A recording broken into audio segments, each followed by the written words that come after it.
Padaya Krishna Sada Bhutalaya Shivakti Tirtha Swami Namane Namaste Krishpadaya Prabhupada Ashatakni Shikuru Bhakti Tirtha Swami Namo Vishmadaya Krishna Sada Bhutalaya Shivakti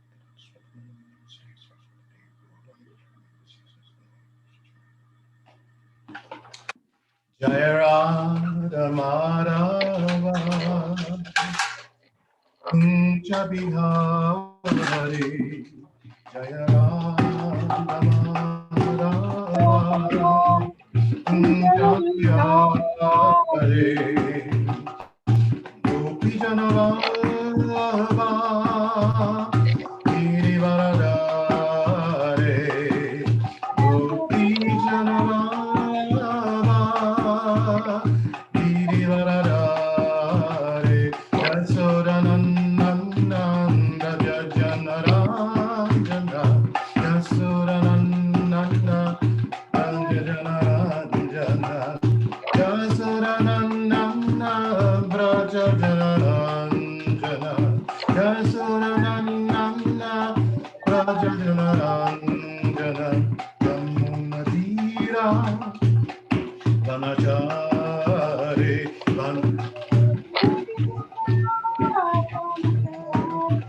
Yamunadira Vanachari Yamunadira Anachari Jaya Radha Madhava Kunja Bihare Jaya Radha Madhava Kunja Bihare Hare Krishna Hare Krishna Krishna Krishna Hare Hare Hare Rama, Hare Rama, Rama Rama, Hare Hare, Hare Krishna, Krishna Krishna, Hare Hare, Hare Rama, Rama Rama, Hare Hare. Hare Krishna, Krishna Krishna, Hare Hare, Hare Rama, Rama Rama, Hare Hare. Hare Krishna, Krishna Krishna, Hare Hare, Hare Rama, Rama Rama, Hare Hare. Om Namo Bhagavate Vasudevaya. Om Namo Bhagavate Vasudevaya. Om Namo Bhagavate Vasudevaya. Om Namo Bhagavate Vasudevaya. Om Namo Bhagavate Vasudevaya. Om Namo Bhagavate Ayam Namaskritya Naram Chadavam Narotamam Devam Sarastam Vyasam Tato Jayaderet. Before reciting this Srimad Bhagavatam, which is the very means of conquest, one should offer respectful obeisances unto the personality of Godhead, Narayana, unto Narayana Rishi, the supermost human being, and to Mother Saraswati, the goddess of learning, and to Sri Vyasadeva, the author. Shrinvata Swakata Krishna Punya Shravana Kirtana Hridriyantasto Yabdrani Vedvanoti Suritsatam. Sri Krishna, the Supreme Personality of Godhead, who is the Paramatma, Supersoul in everyone's heart, and the benefactor of the truthful devotee, cleanses the desire for material enjoyment from the heart of the devotee who has developed an urge to hear his messages, which in themselves are virtuous when properly heard and chanted. Nasta praishta bhadrishu nityam bhagavata sevayam bhagavati otama shloke bhaktir bhavati naishtiki. by regular attendance in classes on the Bhagavatam, and by rendering of service to the pure devotees, all that is troublesome to the heart is almost completely destroyed, and loving service unto the personality of Godhead, who is praised with transcendental song, is established as an irrevocable fact.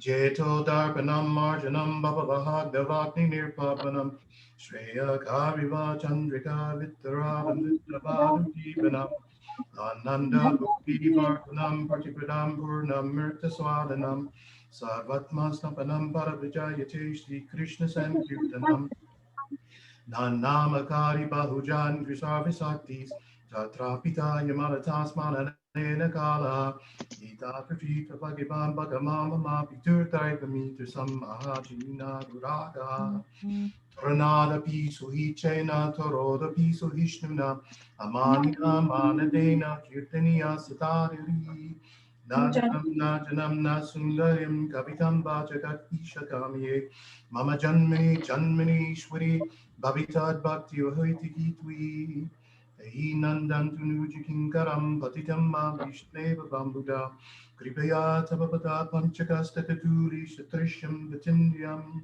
Nayanam glarat ashrudarya vadayam gagada budaya gida pulakir nichitam bhavakata tamanama grahane vapishyati jugayatam yamishena chakshusha vivishayatam sungyayatam jagat sarvam govinda varahena me ashishlava padarashtu rashtu padishtumam darshanam mahatu karotuva yata tada vadahantalam Mapranatastu Saevanapara. Glories to the Shri Krishna Sankirtan, which cleanses the heart of all the dust accumulated for years and extinguishes the fire of repeated birth and death. This Sankirtan movement is the prime benediction for humanity at large because it spreads the rays of the benediction moon. It is the life of all transcendental knowledge, is the notion of transcendental bliss, and enable ones to fully taste the nectar for which we're always anxious. O my Lord, your holy name alone can render all benedictions to living beings, and thus you have hundreds and millions of names, like Krishna and Govinda. In these transcendental names, you've invested all your transcendental energies. They're not even hard and fast rules for chanting these names. O my Lord, out of kindness, you enable us to easily approach you by your holy names, but I am so unfortunate I have no attraction for them. One should chant the holy name of the Lord in a humble state of mind, thinking oneself lower than the straw in the street. One should be more tolerant than the tree, devoid of all sense of false prestige and ready to offer respects to others. In such a state of mind, one can chant the holy name of the Lord constantly. O Almighty Lord, I do not want any mind of wealth, nor do I want any beautiful women, nor do I want any number of followers. I only want your causeless devotional service, birth after birth. O Maharaj Nanda Krishna, I am your eternal servitor, yet somehow or another I've fallen into this ocean of birth and death. Please pick me up from this ocean of death and place me as one of the atoms at your lotus feet. O my Lord, when will my eyes be decorated with tears of love flowing constantly when I chant your holy name? When will my voice choke up, and when will the hairs of my body stand on end at the recitation of your holy name? O Govinda, feeling your separation, I'm considering the moment to be like 12 years or more. Tears are flowing from my eyes like torrents of rain, and I'm feeling all vacant in the world in your absence. I know no one but Krishna is my Lord, and he shall remain so, even though he handles me roughly by his embrace, or makes me brokenhearted by not being present before. For he's completely free to do anything and everything, for he is always my worshipful Lord, unconditionally. Shri Shastika Maki Jai. Bahujanma Karayara Shavara Kirtana, Tapatana Pai Krishna, Pati Premadana. If one is invested in chanting the 10 offenses of the Hare Krishna Maha Mantra, despite his endeavor to chant the holy name for many births, he will not get the love of Godhead. That is the ultimate goal of this chanting. Hare Krishna. So we are going to be reciting a verse from the Srimad Bhagavatam, the very last one in the chapter, 7th chapter, number 30. Saribhutadi daivam mam sadyagyam, okay, that's coming out. Sadyagyam chaye vidu pranyana kalepi chamam te vidur yukta chetasaha. Anyone want to chant? Sure. Chant the mantra. Got to go back to it again. It should be up right now. I think Okay. Minan put it up. Okay. Sadi batadi daivan mam sadi yajancha yevidu prayana kale pichamam tevidu yukta setasa. Anyone else?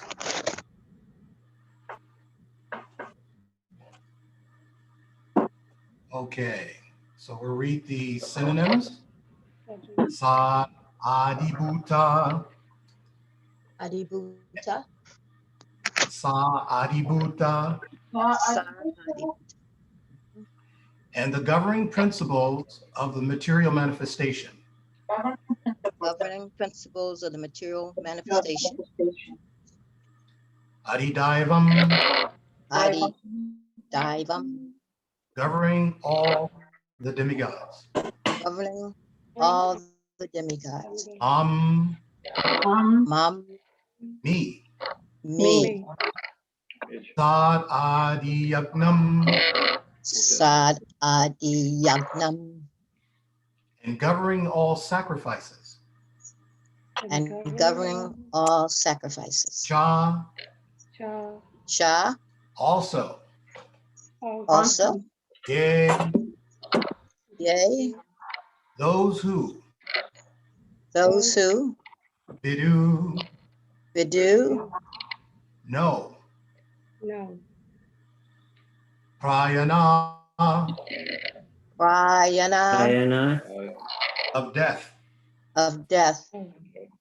Kale, Kale. at the time. At the time. The time. Api, Api. even. Even. Cha, Cha. Cha. And.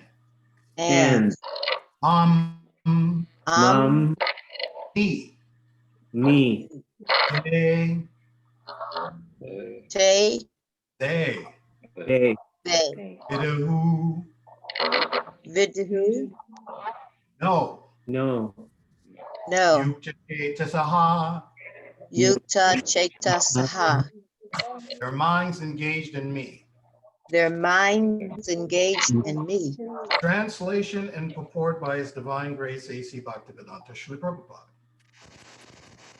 Those in full consciousness of me, who know me, the Supreme Lord, to be the governing principle of the material manifestation of the demigods and of all methods of sacrifice, can understand and know me, the Supreme Personality of Godhead, even at the time of death. Thank you. Purport. Persons acting in Krishna consciousness are never deviated from the path entirely understanding the Supreme Personality of Godhead. In the Transcendental Association of Krishna Consciousness, one understands how the Supreme Lord is the governing principle of the material manifestation and even of the demigods. Gradually, by such transcendental association, one becomes convinced of the Supreme Personality of Godhead. And at the time of death, such a Krishna conscious person can never forget Krishna. Naturally, he is thus promoted to the planet of the Supreme Lord, Goloka Vrindavan. This 7th chapter particularly explains how one can become a fully Krishna conscious person. The beginning of Krishna consciousness is association of persons who are Krishna conscious. Such association is spiritual and puts one directly in touch with the Supreme Lord. And by His grace, one can understand Krishna to be the Supreme Personality of Godhead. At the same time, one can really understand the constitutional positioning of the living entity and how the living entity forgets Krishna and becomes entangled in material activities. By gradual development of Krishna consciousness and good association, the living entities can understand that due to forgetfulness of Krishna, he has become conditioned by the laws of material nature. You can also understand that this human form of life is an opportunity to regain Krishna consciousness, and that it should be fully utilized to gain the causeless mercy of the Supreme Lord. Might be helpful if we mute everybody else while I'm reading. Okay. Many subjects have been discussed in this chapter. The man in distress, the inquisitive man, the man in want of material necessities, knowledge of Brahman, knowledge of the Paramatma, liberation from birth, death, and diseases, and worship of the Supreme Lord. However, he who is actually elevated in Krishna consciousness does not care for the different processes. He simply directly engages in himself in activities of Krishna consciousness, and thereby factually attains his constitutional position as an eternal servitor of Lord Krishna.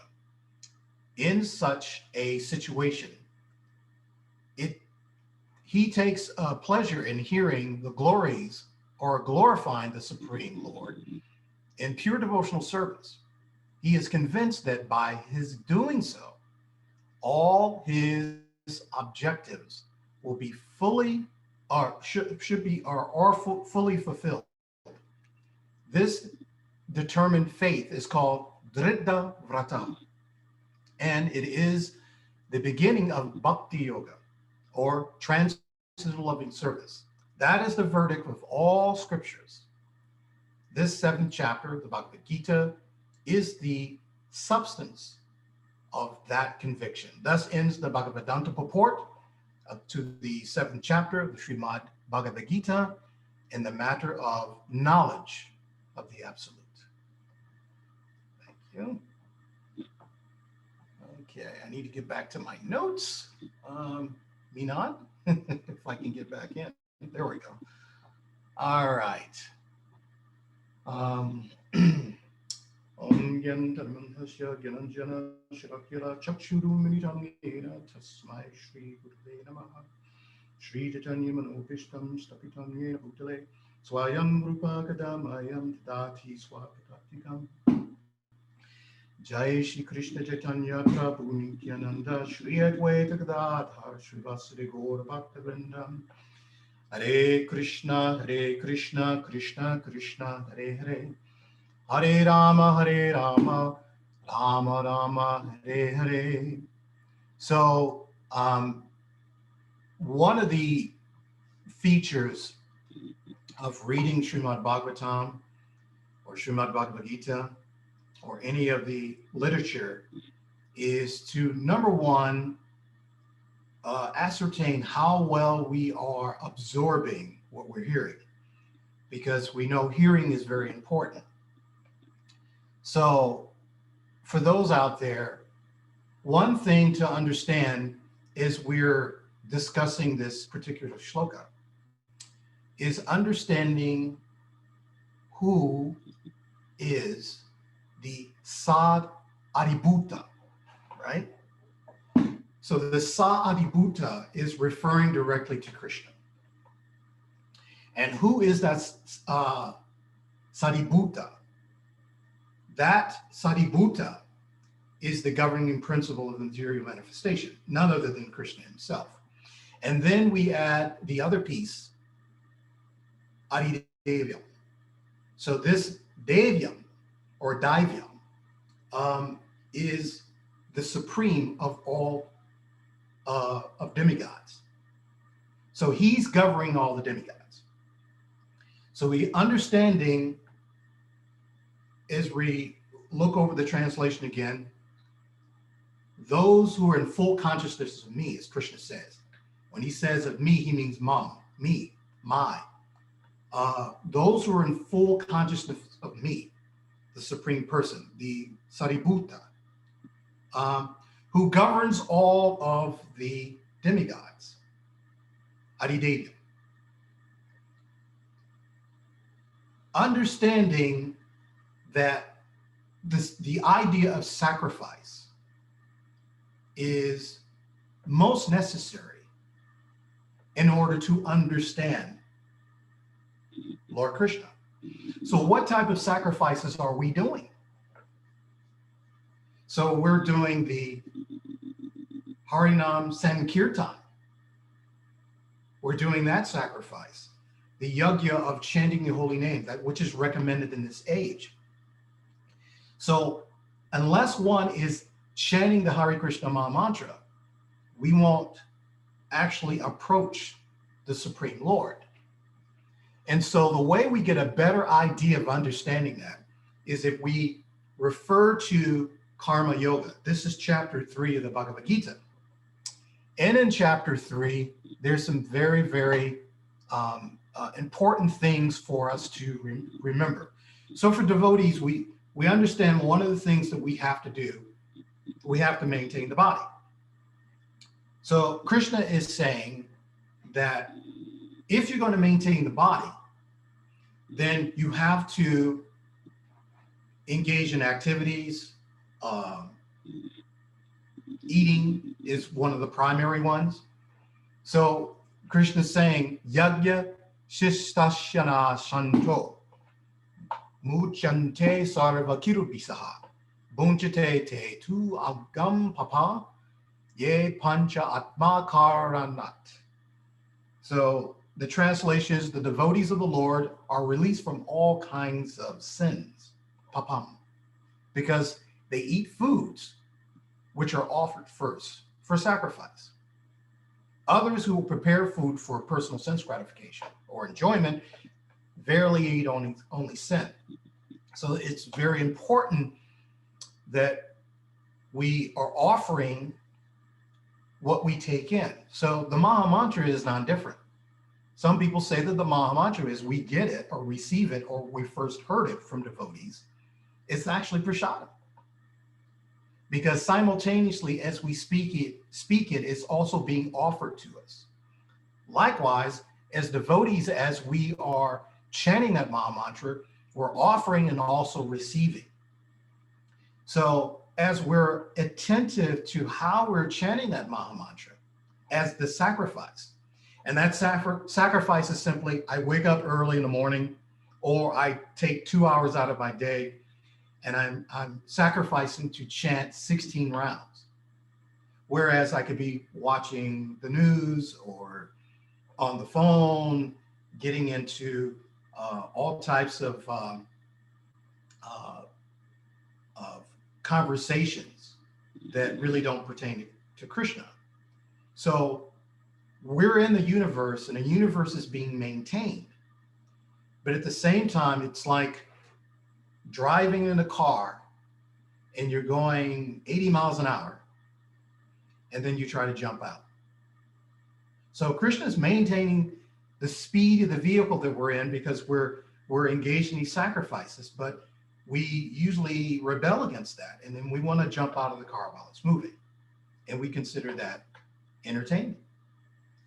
So Prabhupada mentions in the purport of Bhagavad Gita 3:13, he says that the devotees of the Supreme Lord, or the persons who are in Krishna consciousness, are called santas, and they are always in love with the Lord, as it is described in the Brahma Samhita 5:38.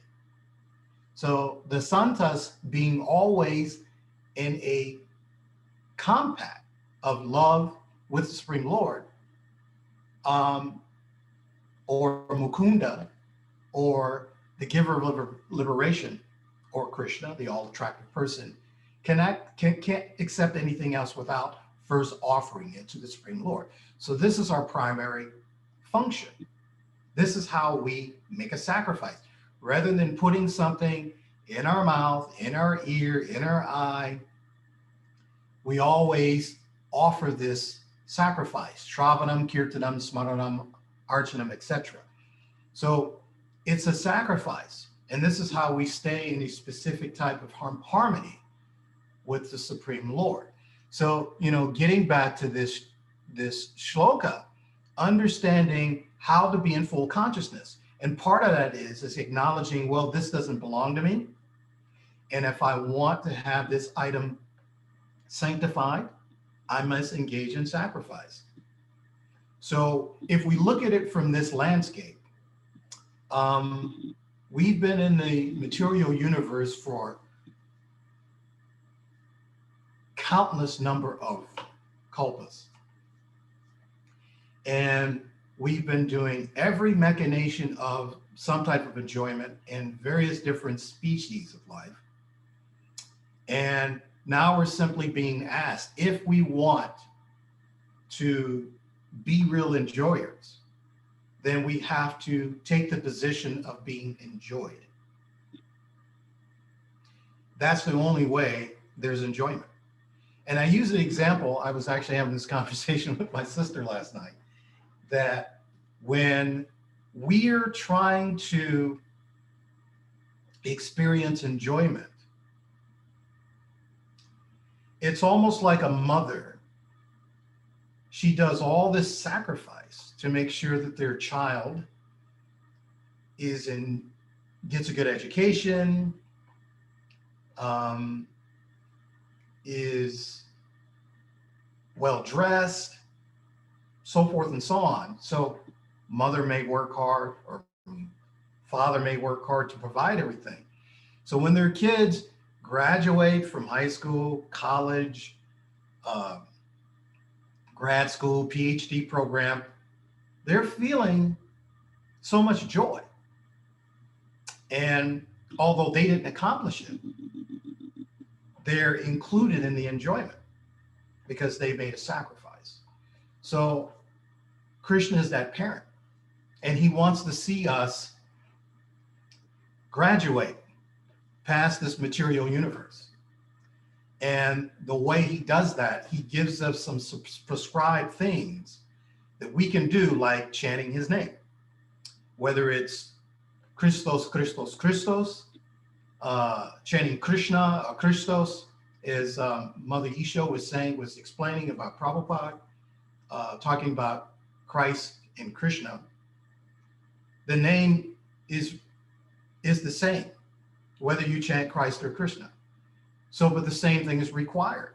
There's a sacrifice that has to be made.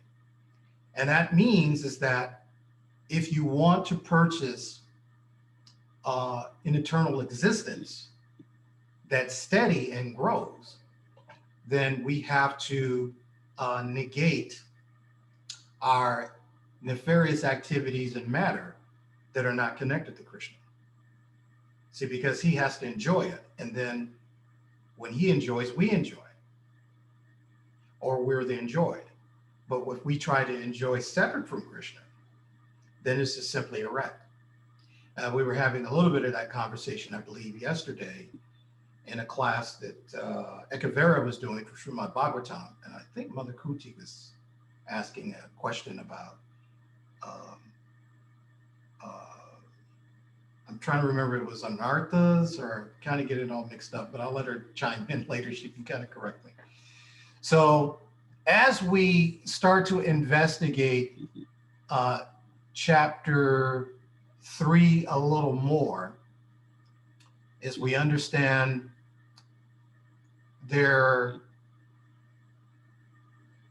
this idea of getting the sacrifice as it's properly needed, we have to take consideration that sacrifices is actually how we build the Krishna brand. In other words, if we want to be branded by Krishna, then we have to engage in sacrifice. In other words, we're following in the footsteps of our guru or great acharyas and things like that. So we have to build this, so we have to make sacrifices. So one of those, of course, is listening. So in 3:14 of the Bhagavad Gita, the translation is stated that all living bodies subsist on food grains, which are produced from rains. Rains are produced by performance of yajna, sacrifice, and yajna is born of prescribed duties. So we know about a little bit of this pastime with when Krishna is telling his father, Nanda Maharaj, that, yeah, don't bother with doing sacrifices to Indra. Just do those to me, right? We're gonna use Govardhan Hill. We're gonna do the sacrifices, and Indra became very perturbed by this because he's the one who provides the rains. And so, but Indra had forgotten again about the Sarvabhuta, right? He's the Saridevya or Daivyam.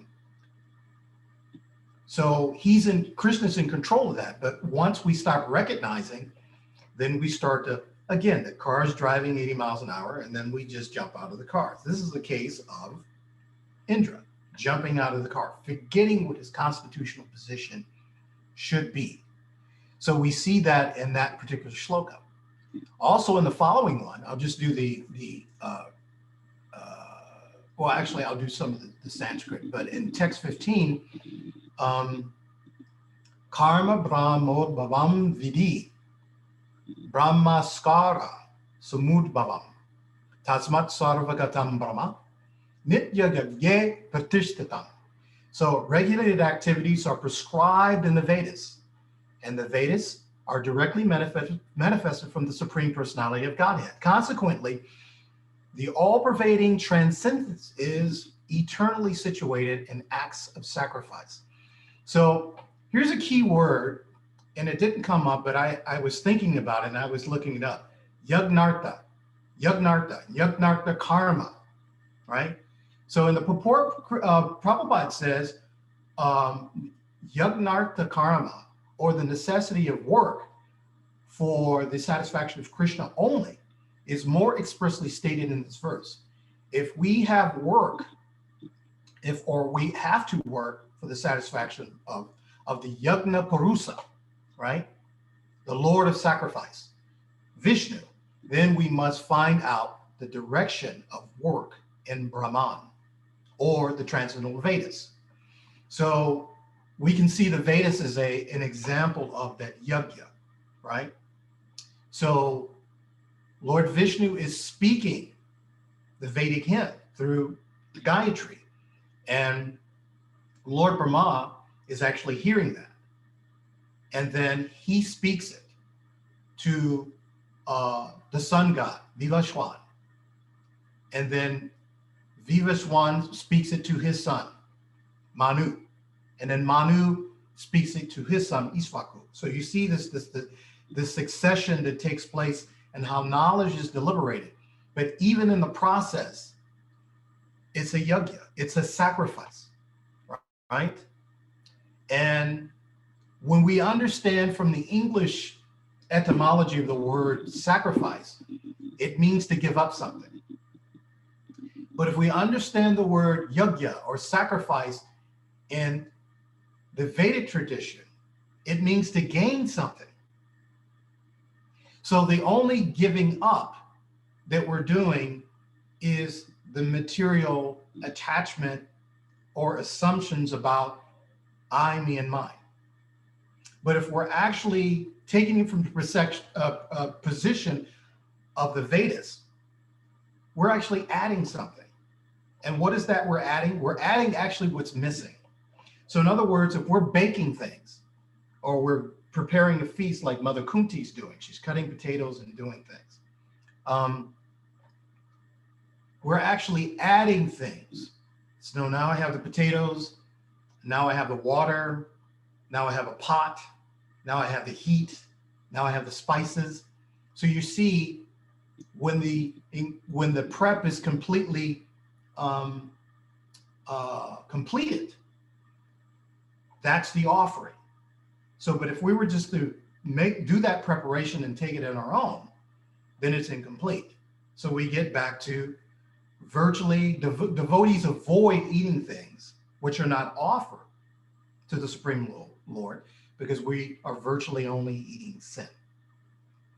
So this is very important to understand this whole chapter of understanding how to recognize Krishna, and how to garner Krishna's attention through our activities. This is the process. It's not just simply, it's Easter Sunday, or it's Gorpanima, very auspicious.